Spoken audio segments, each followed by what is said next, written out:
নাস্তিকরা এই কথা কিন্তু বলে আমার রসুল সাল্লাল্লাহু আলাইহি সাল্লামের আখলাক মুবারকের মধ্যে তারা চুল কানি দিতে চায়।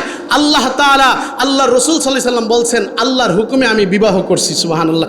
উমর রাদিয়াল্লাহু আনহু তরবারি নিয়ে দাঁড়াইছে, বলতেছে ইয়া রাসূলুল্লাহ, আজকের পর থেকে যেই মুনাফিক বিন্দু পরিমাণ কোনো কথা বলবে আমি তার গর্দান কেটে ফেলবো। সুবহানাল্লাহ। রসুল্লাহ সাল্লাল্লাহু আলাইহি সাল্লামের ব্যাপারে কেউ কোনো বিন্দু পরিমাণ কুৎসা রটনা রটাবে কিয়ামত পর্যন্ত আল্লাহর রসুল বলেন মান সাব্বা নাবিয়ান ফাকতুলুহু। কিয়ামত পর্যন্ত আল্লাহর রসুল বলে দিয়েছেন কিয়ামতের আগে আমি রসুলকে নিয়ে বিন্দু পরিমাণ কেউ কোনো গালি দিব তাকে সঙ্গে সঙ্গে কতল করতা। নামাজ পড়া যে এরকম ফরজ, আমরা এশারের নামাজ পড়া যে এরকম ফরজ, ওই ব্যক্তিকে হত্যা করাও ঠিক ওই রকম পর্যায়ের ফরজ। সুবহানাল্লাহ। এবার আসুন হযরত উসমান গনি রাদিয়াল্লাহু আনহু আল্লাহর রাসূল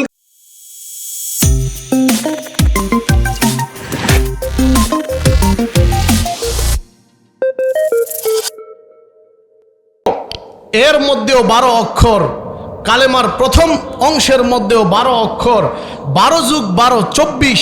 এই কালেমার মাধ্যমে আমি এই কথার স্বীকৃতি প্রদান করেছি রব 24 ঘন্টার সমন্বয়ে যেই দিন আর রাত্রি আপনি সৃষ্টি করেছেন, এই 24 ঘন্টাই যদি আমার জীবদ্দশায় কাউকে মানতে হয় সেটা হলেন একমাত্র আল্লাহ, আপনি দিতে হলেন আপনার রসুল সাল্লাল্লাহু আলাইহি সাল্লাম।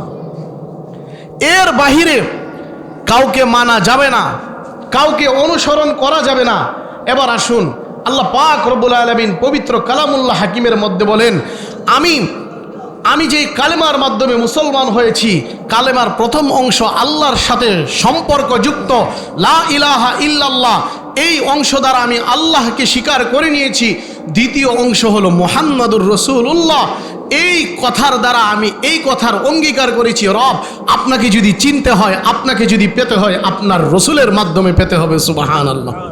আল্লাহ এই কথা বলে দিয়েছেন, আমার সঙ্গে আমার রসুলের নাম এড কইরা দিছি।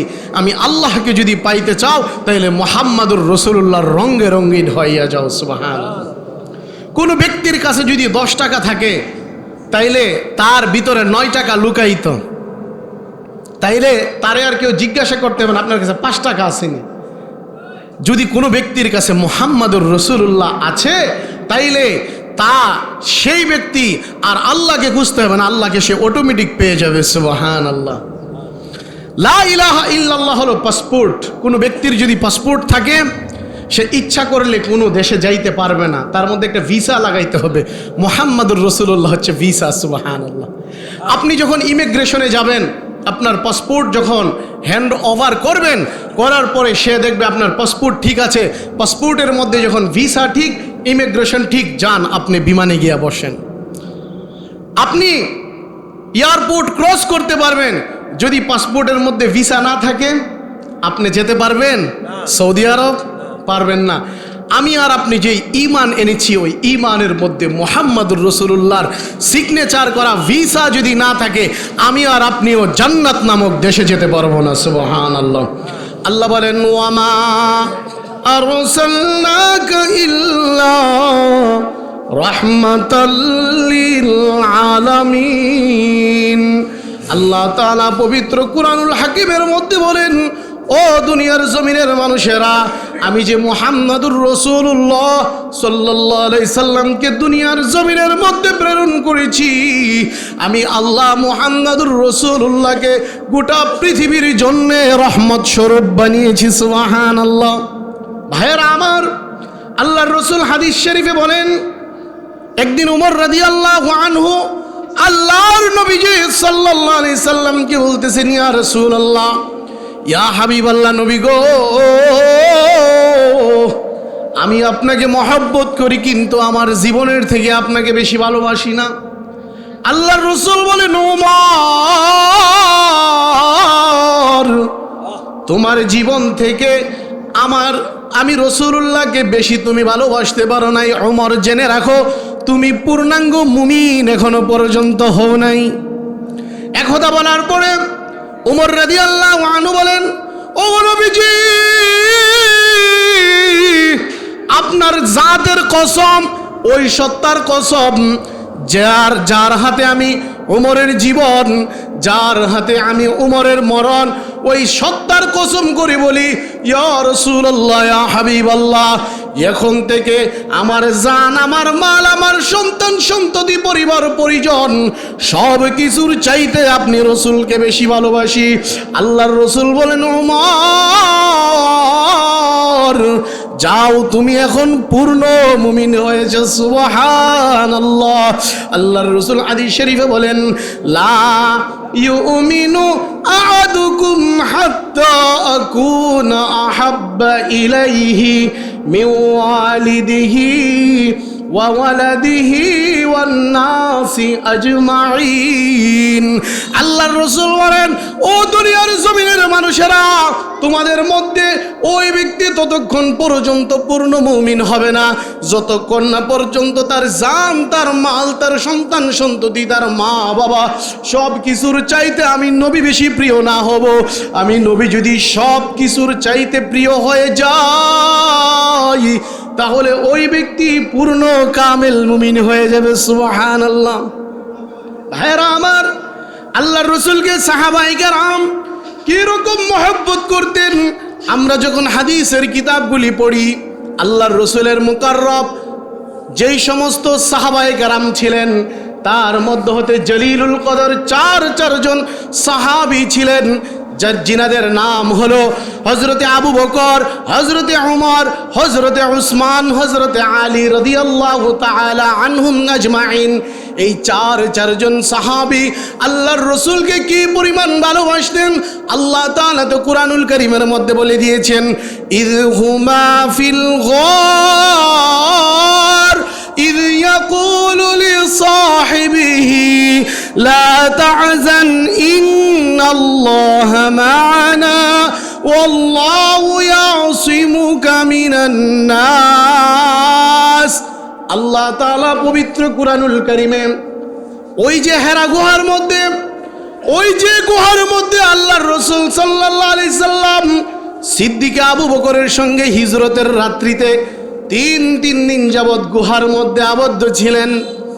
আল্লাহর রাসূল সাল্লাল্লাহু আলাইহি সাল্লাম একদিন আল্লাহর রাসূল হযরত সিদ্দিক আবু বকরকে বলেন, আবু বকর, আপনাকে নিয়ে একদিন রাত্রিবেলা আমি রাতের সফর করব। আবু বকর রাদিয়াল্লাহু তাআলা আনহু বলেন, যেই দিন থেকে আল্লাহর রাসূল আমাকে বলে দিয়েছেন আল্লাহর রাসূল আমাকে নিয়ে রাত্রিবেলা হিজরত করবেন, সফর করবেন, ওই দিন থেকে আমি আবু বকর রাদিয়াল্লাহু আনহু কোনোদিন ঘুমাই না। আল্লাহর রাসূল রাত্রিবেলা যখন সিদ্দিক আবু বকরের দরওয়াজার মধ্যে নক করলেন, একটা মাত্র ডাক দিয়েছেন, সিদ্দিক আবু বকর রাদিয়াল্লাহু আনহু সঙ্গে সঙ্গে দরওয়াজা খুলে দিয়া বলেন, ইয়া রাসূলুল্লাহ, ইয়া হাবিবাল্লাহ, লাব্বাইক ওয়া সা'দাইক। ওগো নবীজি, আপনার খেদমতে আপনার গোলাম আবু বকর উপস্থিত। সুবহানাল্লাহ। আল্লাহর রাসূল বলেন, আবু বকর, আপনি কি ঘুমান নাই? আবু বকর বলেন, ইয়া রাসূলুল্লাহ, যেই দিন আপনি বলেছিলেন আমাকে নিয়ে রাত্রিবেলা সফর করবেন, আল্লাহর কসম করে বলি ইয়া রাসূলুল্লাহ, ওই দিন থেকে নিয়ে আজ পর্যন্ত কোনোদিন রাত্রিবেলা আমি ঘুমাই না। শুধু তাই নাই নবী গো, আমার বিবিকে বলে দিয়েছি দৈনিক রাত্রে রুটি বানাইবা। বলা যায় না কামলেওয়ালা মুহাম্মাদুর রাসূলুল্লাহ কবে যে আয়েশা আমাকে ডাক দিয়া দেয়, তখন যেন নবীজির খাদ্যের যেমন কোনো সমস্যা না হয়। রসুল আসা মাত্র রসুলের সামনে খানার দস্তরখান চলে যাবে। সুবহানাল্লাহ। ভাইয়েরা আমার, সাহাবী হযরত আবু বকর রাদিয়াল্লাহু আনহুকে নিয়ে যখন আল্লাহর রসুল গুহার মধ্যে তিন দিন আবদ্ধ ছিলেন, গুহার মধ্যে তিনার কন্যা আসমা রাদিয়াল্লাহু আনহা খাবার নিয়ে যাইতেন।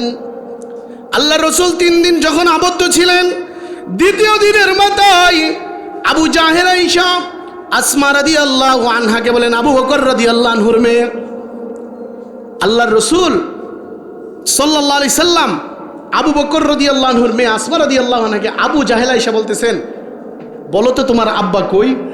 কারণ নবী কই আছে এই কথা জিগানা, জিগাইলে যদি বুঝালা। আর আবু জাহেলের থিম দিয়ে রয়েছে, জিহানো আবু বকর আছে, ইহানো নবী আছে। সুবহানাল্লাহ বলেন। যদি আবু বকর কোথায় আছে এই তত্ত্ব ফায়ালা, তাহলে তো নবীরে ফায় এলাইছে, হেরার উদ্দেশ্য সাকসেস। এবার আসমা রাদিয়াল্লাহু আনহা বলে, আমি বলবো না, আমি বলবো না। কেন কেন বলবো না? না আমি বলবো না। যেই মাত্র বলছে আমি বলবো না, সঙ্গে সঙ্গে আবু জাহেল, আসমা রাদিয়াল্লাহু আনহা ছোট কন্যা, তিনাকে এমন জোরে থাপ্পড় মারলেন, থাপ্পড়ের স্পিড এত বেশি ছিল জমিনের মধ্যে গিয়া লুটায়া পড়ছে, কপাল দিয়া রক্ত আসতেছে।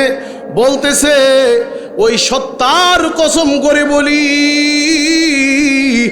যার হাতে আমার জীবন, আমার আব্বা কোথায় আছে আমি বিন্দু পরিমাণ বলবো না। বলতেছে তুমি যদি না বলো তোমাকে হত্যা করব। বলে আবু জাহেল তুমি আমাকে হত্যা করতে পারো, কিন্তু আমি আমার রসুল, আমার আব্বা কোথায় আছে বলবো না। সুবহানাল্লাহ। দ্বিতীয় দিন যখন খাবার নিয়ে গেলেন, আল্লাহর রসুল সাল্লাল্লাহু আলাইহি সাল্লাম দেখতেছেন ছোট বাচ্চা হযরত আসমা রাদিয়াল্লাহু আনহার কপালের মধ্যে পট্টি বাইদা রাখছে। বলতেছে আসমা এর কারণ কি? বলে ইয়া রাসূলুল্লাহ, আবু জাহেল কিছু সময় পূর্বে আইসা জিগাইছে আব্বাজি কোথায়। আব্বাজি তো আপনার সঙ্গে আমি যদি বইলা দেই তাহলে তো তাদের উদ্দেশ্য সাকসেস হয়ে যাবে। আমি আবু জাহেলকে বলে দিয়েছি নবী গো, আমার জীবন যাইবার পারে, কিন্তু আমার আব্বা কোথায় আছে, আপনি কোথায় আছে বলবো না। এই কথা বলা মাত্রই সে আমার উপরে মনাঘাত করছে। আল্লাহু আকবার। ভাইয়েরা আমার, এ তো গেল সিদ্দিক আবু বকর রাদিয়াল্লাহু আনহু, তিনি এবং তিনার মেয়ের ভালোবাসা। জীবন যাবে কিন্তু মুহাম্মদুর রাসূলুল্লাহর বিন্দু পরিমাণ কোনো ক্ষতি সাধন হতে দিব না। সুবহানাল্লাহ। হযরত ওমর রাদিয়াল্লাহু তাআলা আনহু, তিনি আল্লাহর রাসূল সাল্লাল্লাহু আলাইহি সাল্লামকে কি পরিমাণ ভালোবাসতেন। একদিনকার ঘটনা, হযরত ওমর রাদিয়াল্লাহু তাআলা আনহু সূরাতুল হুজুরাতের মধ্যে আল্লাহ পাক বলে দিয়েছেন, আমার সময় স্বল্প, বিস্তারিত ব্যাখ্যায় আমি যেতে পারবো না। মুনাফিকরা আল্লাহর রাসূল সাল্লাল্লাহু আলাইহি সাল্লামের প্রিয়তমা স্ত্রীর ব্যাপারে আপত্তিকর মন্তব্য করেছেন। আম্মাজি আয়েশা রাদিয়াল্লাহু আনহার ব্যাপারে হযরত ওমর রাদিয়াল্লাহু আনহু তরবারি নিয়ে দাঁড়িয়ে গেছেন। বলতেছেন ইয়া রাসূলুল্লাহ, ইয়া হাবিবাল্লাহ, নবী গো, আপনি যে আম্মাজি আয়েশাকে বিয়া করছেন নিজের ইচ্ছায় নাকি আল্লাহর ইচ্ছায়? আল্লাহর রাসূল বলেন, ও আমার সাহাবী হযরত ওমর, আল্লাহর রাসূল সাল্লাল্লাহু আলাইহি সাল্লাম বড় পেরেশান ছিলেন, বড় গমজাদা দিল ছিলেন। আল্লাহ শব্দটা মুখ দিয়া বলতে পারে নাই, কারণ তিনার রাসূল সাল্লাল্লাহু আলাইহি সাল্লামের পবিত্রতমা স্ত্রীর ব্যাপারে কথা বলেছে। আল্লাহর রাসূল হাত মুবারক দ্বারা ইশারা কইরা দেখা দিছে, ও ওমর, আম্মাজি আয়েশাকে আল্লাহর হুকুমে আমি বিবাহ করছি। সুবহানাল্লাহ। নাস্তিকরা প্রশ্ন তুলে, নবীজির বয়স প্রায় 50 প্লাস, আর আম্মাজি আয়েশা রাদিয়াল্লাহু আনহার বয়স হয়েছে মাত্র 6 বছর বয়সে বিবাহ করছে, 9 বছর বয়সে উড়ায় নিছে। এটা কিভাবে সম্ভব? নাস্তিকরা এই কথা কিন্তু বলে। আমার রাসূল সাল্লাল্লাহু আলাইহি সাল্লামের আখলাক মুবারকের মধ্যে তারা চুল কানি দিতে চায়। আল্লাহ তাআলা, আল্লাহর রাসূল সাল্লাল্লাহু আলাইহি সাল্লাম বলছেন আল্লাহর হুকুমে আমি বিবাহ করছি। সুবহানাল্লাহ। ওমর রাদিয়াল্লাহু আনহু তরবারি নিয়ে দাঁড়াইছে, বলতেছে ইয়া রাসূলুল্লাহ, আজকের পর থেকে যেই মুনাফিক বিন্দু পরিমাণ কোনো কথা বলবে আমি তার গর্দান কেটে ফেলবো। সুবহানাল্লাহ। রাসূলুল্লাহ সাল্লাল্লাহু আলাইহি সাল্লামের ব্যাপারে কেউ কোনো বিন্দু পরিমাণ কুৎসা রটনা রটাবে কিয়ামত পর্যন্ত, আল্লাহর রাসূল বলেন মান সাব্বা নাবিয়ান ফাকতুলুহু। কিয়ামত পর্যন্ত আল্লাহর রাসূল বলে দিয়েছেন, কিয়ামতের আগে আমি রাসূলকে নিয়ে বিন্দু পরিমাণ কেউ কোনো গালি দিব তাকে সঙ্গে সঙ্গে কতল করতা। নামাজ পড়া যেই রকম ফরজ, আমরা এশারের নামাজ পড়া যেই রকম ফরজ, ওই ব্যক্তিকে হত্যা করাও ঠিক ওই রকম পর্যায়ের ফরজ। সুবহানাল্লাহ। এবার আসুন, হযরত উসমান গনি রাদিয়াল্লাহু আনহু আল্লাহর রাসূলকে কি পরিমাণ ভালোবাসতেন। আল্লাহর রাসূলের প্রিয় সাহাবী হযরত উসমান গনি রাদিয়াল্লাহু তাআলা আনহু একদিন আল্লাহর রাসূলকে দাওয়াত দিয়েছেন। দাওয়াত দিয়ে বলতেছেন, ইয়া রাসূলুল্লাহ, আগামীকাল দুপুরবেলা আপনি আপনার কন্যার বাড়িতে যাবেন। আল্লাহর রাসূল বলেন, হ্যাঁ ঠিক আছে আমি যাব। আল্লাহর রাসূল সাল্লাল্লাহু আলাইহি সাল্লাম যখন সাহাবাদের সামনে থাকতেন, সাহাবারা এদিক সেদিক তাকাইতেন না, শুধু নবীজির চেহারা মুবারকের দিকে তাকায় থাকতেন। সুবহানাল্লাহ। সাহাবীরা যতক্ষণ নবীজির সামনে থাকতেন আল্লাহ রাসূল সাল্লাল্লাহু আলাইহি সাল্লামের চেহারা মুবারকের দিকে তাকায় থাকতেন, কারণ তিনি এত সুন্দর, এত সুন্দর, আল্লাহ পাকের সৃষ্টির মধ্যে এত সুন্দর আর কেউ নাই। সুবহানাল্লাহ পড়েন। আল্লাহ রসুল সাল্লাল্লাহু আলাইহি সাল্লামের যে গুণবাচক নামগুলি আছে এর মধ্যে দুইটা নাম হচ্ছে নাসিম, আরেকটা নাম হচ্ছে ওয়াসিম। ওয়াসিম শব্দের শাব্দিক অর্থ, পারিভাষিক অর্থ হলো এইরকম, যাকে যেই দিক থেকে দেখবেন সেই দিক থেকেই সুন্দর লাগে। সুবহানাল্লাহ। আল্লাহ রসুলকে যদি পিছন দিক থেকে দেখেন, পিছন দিকটা সুন্দর। সুবহানাল্লাহ। আল্লাহ রসুলকে হাত মুবারক যদি দেখেন, হাত মুবারক সুন্দর। রসুল সাল্লাল্লাহু আলাইহি সাল্লামের দাড়ি মুবারক দেখেন, দাড়ি মুবারক সুন্দর। মোট কথা আল্লাহর রসুল সাল্লাল্লাহু আলাইহি সাল্লামের পুরা বডি মুবারকের যেই দিক দিয়া দেখবেন ওই দিক দিয়া দেখলেই সুন্দর লাগবে। সুবহানাল্লাহ। আল্লাহ রসুল সাল্লাল্লাহু আলাইহি সাল্লামের আরেকটা নাম হচ্ছে ওয়াসিম। আল্লাহর রসুল সাল্লাল্লাহু আলাইহি সাল্লামের ওয়াসিম এর পারিভাষিক অর্থ হলো যাকে দেখলে একবারে মন ভরে না। সুবহানাল্লাহ। যারে একবার দেখলে মন ভরে না, বারবার দেখতে চায়। একজন সাহাবী নতুন ইসলাম গ্রহণ করছে, ওই সাহাবী আল্লাহ রসুল সাল্লাল্লাহু আলাইহি সাল্লামের মজলিসে আসে, আল্লাহ রসুল সাল্লাল্লাহু আলাইহি সাল্লামকে দেখে সুজা চইলা দা, কোনো কথাবার্তা বলে না। একদিন আল্লাহ রসুল সাল্লাল্লাহু আলাইহি সাল্লাম বলতেছেন, ও আমার সাহাবী, আপনি আসেন, বসেন, দেখেন, কোনো কথা না বলে চইলা যান। ওই সাহাবী বলেন, ইয়া রাসূলুল্লাহ, ইয়া হাবিবাল্লাহ, আপনার নুরানি চেহারা মুবারক দেখে আমি কালেমা পড়ছি, আমাকে আপনাকে বলার মতো কোনো প্রশ্ন নাই। আমার হৃদয়ে যখন ব্যথা, বেদনা, যাতনা, ক্লান্তি, ক্লেশ আসে, আমি দৌড়ায় আপনার মজলিসে চইলা আসি, আপনার চেহারা মুবারক দেখি, আমার হৃদয় ভরে, বাস আমি চইলা যাই। সুবহানাল্লাহ। আল্লাহ রাসূল সাল্লাল্লাহু আলাইহি সাল্লাম কত সুন্দর ছিলেন।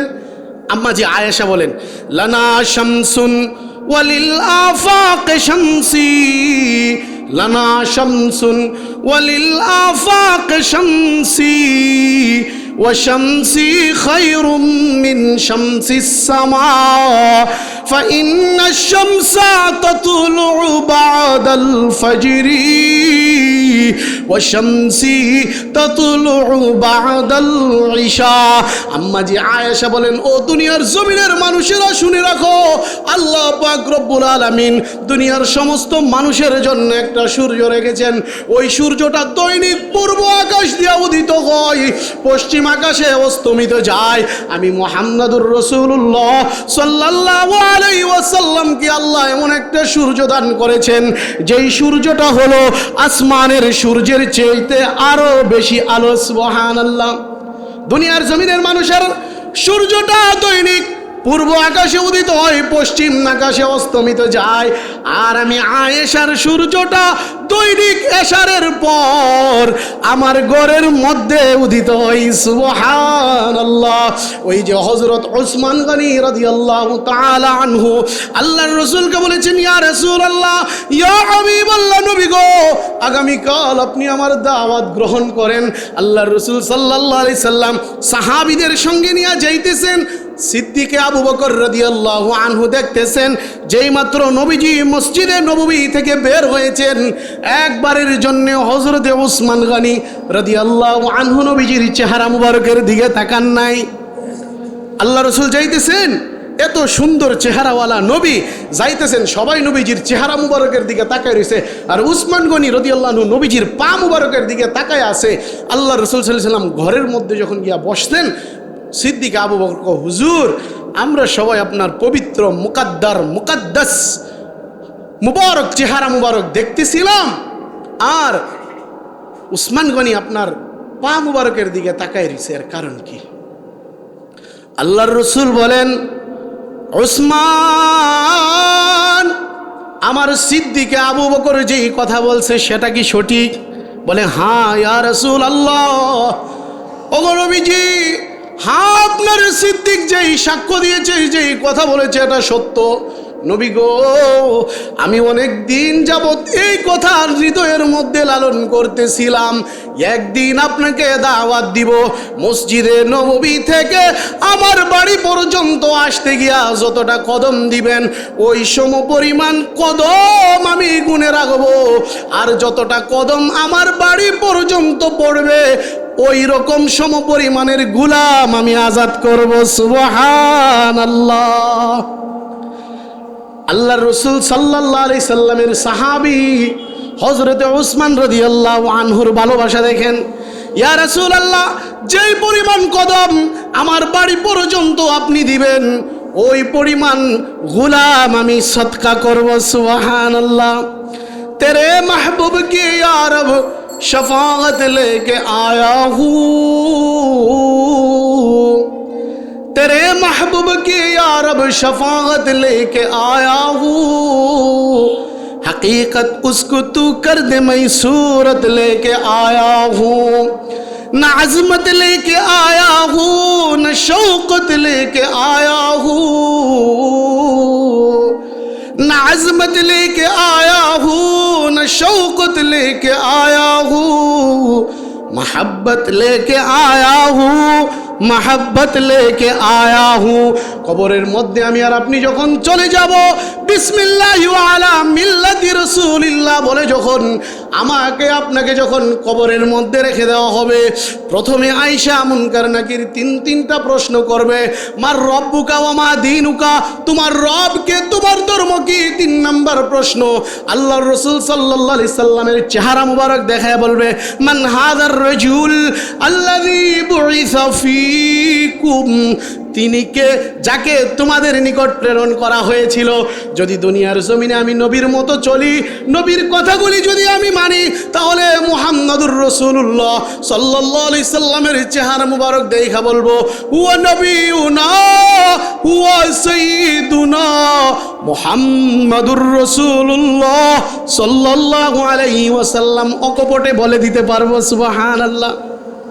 ভাইয়েরা আমার, আল্লাহ রসুল সাল্লাল্লাহু আলাইহি সাল্লামের সাহাবী হযরতে আলী রাদিয়াল্লাহু আনহু বলেন, আমরা যখন মরুর প্রান্ত দিয়ে সফর করি, বাংলাদেশে সফর করা তো সহজ, কারণ পানির পিপাসা অত বেশি একটা লাগে না।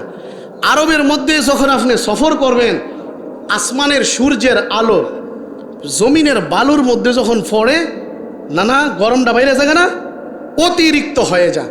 সাহাবায়ে কেরাম হযরতে আলী রাদিয়াল্লাহু আনহু বলেন, আপনি যদি মরুর সফর করেন, এখনের সফর তো সহজ, তদানীন্তন সময়ে বেশি পরিমাণ পানি নিতে হইতো, কারণ আরবের মধ্যে তো পানির শূন্যতা আমরা সকলেই কম বেশ জানি। আলী রাদিয়াল্লাহু আনহু বলে, কঠিন পিপাসার্ত অবস্থায়, তৃষ্ণারত অবস্থায় একটা মানুষ যখন তার জীবন চলে যাওয়ার উপক্রম হয়, তার তৃষ্ণায় হৃদয় ফেটে যাচ্ছে, ওই সময় এক ফোঁটা পানি যেই রকম তার দিলের মধ্যে প্রশান্তি যোগায়, হযরত আলী কাররামাল্লাহু ওয়াজহাহু বলেন, আমরা যখন রাসূলুল্লাহ সাল্লাল্লাহু আলাইহি সাল্লামকে দেখি, মনে হয় মরুর প্রান্তে ওই মৃত প্রায় ব্যক্তি রসুলকে এক ফোঁটা পানি পাইলে, এক ঢুক পানি পাইলে যেই পরিমাণ খুশি, মুহাম্মাদুর রাসূলুল্লাহকে দেখলে আমরা এর চেয়ে বেশি খুশি। সুবহানাল্লাহ। दुनिया की सदाकत में तेरा नाम रहेगा,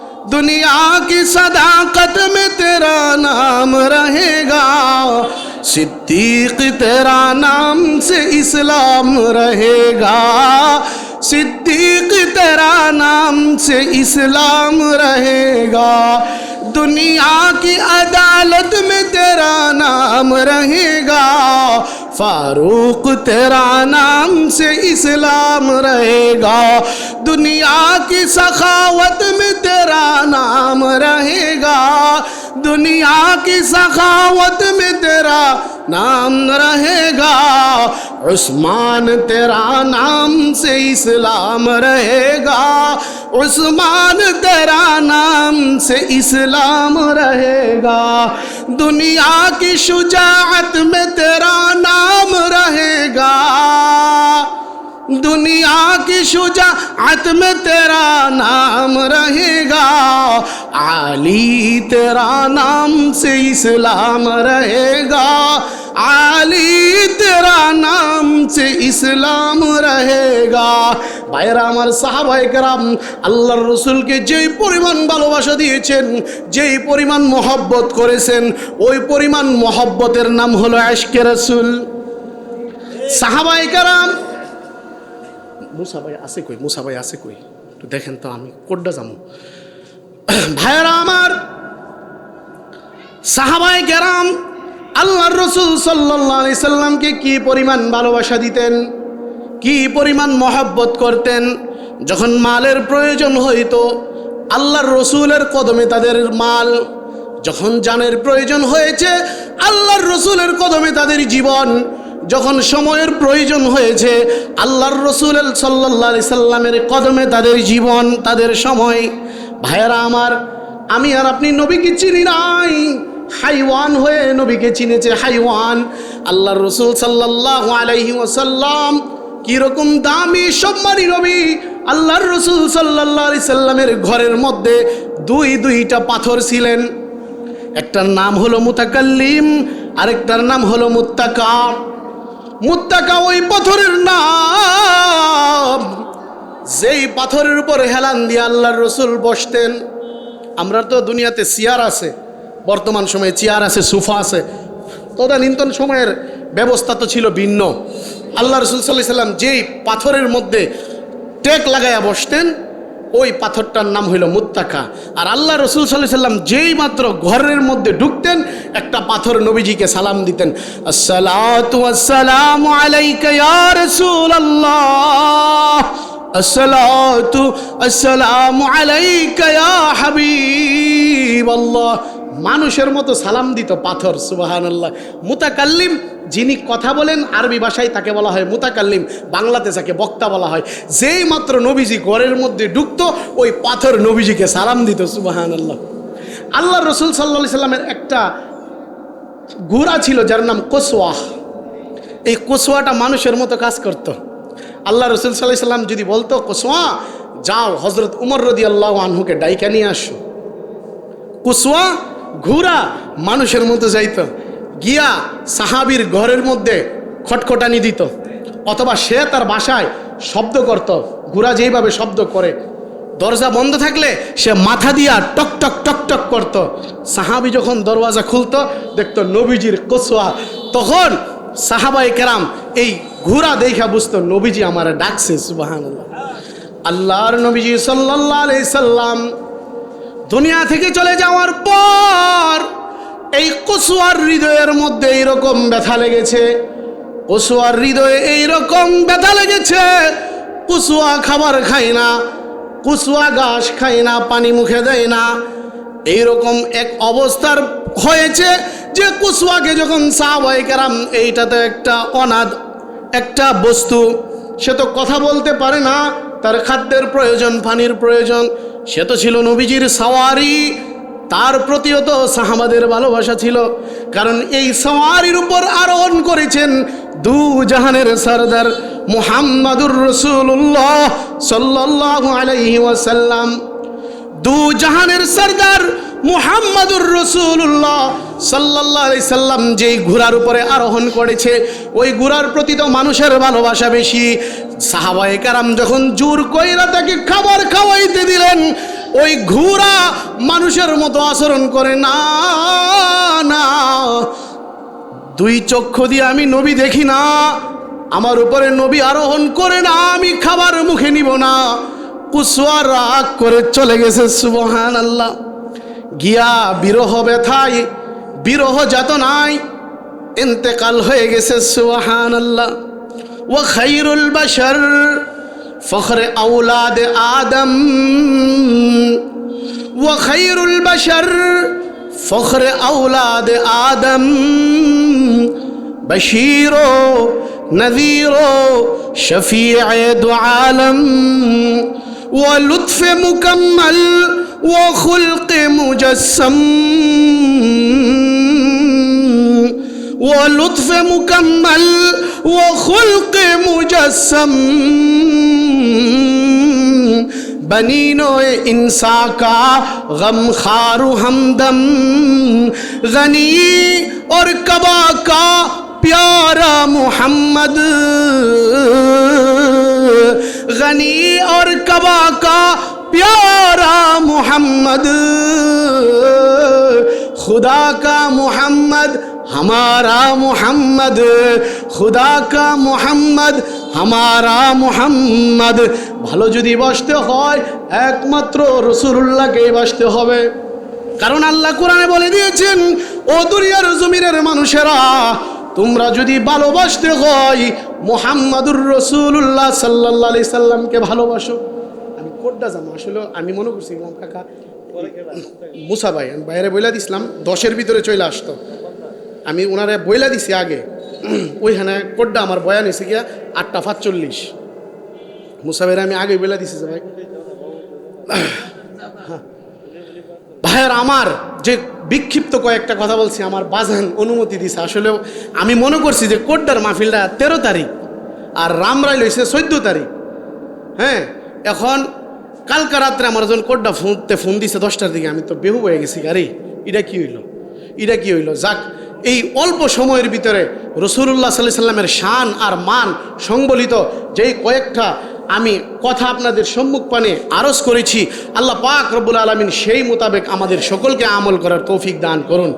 ভাইয়ার আমার, ভালোবাসার পাত্রকে মুহাম্মদ রাসূলুল্লাহ। আপনি যদি সুন্দরের কারণে কাউকে ভালোবাসতে হয়, সেটা হচ্ছে নবী। আপনি যদি আল্লাহ রসুল সাল্লাল্লাহু আলাইহি সাল্লাম বলেন এই দুনিয়ার মধ্যে সবচেয়ে বড় দাতা, সবচেয়ে বড় দাতা আল্লাহর রসুল। আল্লাহর রসুল দুনিয়ার মধ্যে সবচেয়ে বড় দাতা। ভাইয়ার আমার, একমাত্র রসুল্লাহ সাল্লাল্লাহু আলাইহি সাল্লাম কিয়ামতের দিন আমার আপনার শফাত পেরা আল্লাহর তৈরি জান্নাতে নিব। নবী কয়, উম্মত, আমি যারা এক গ্লাস হাউজে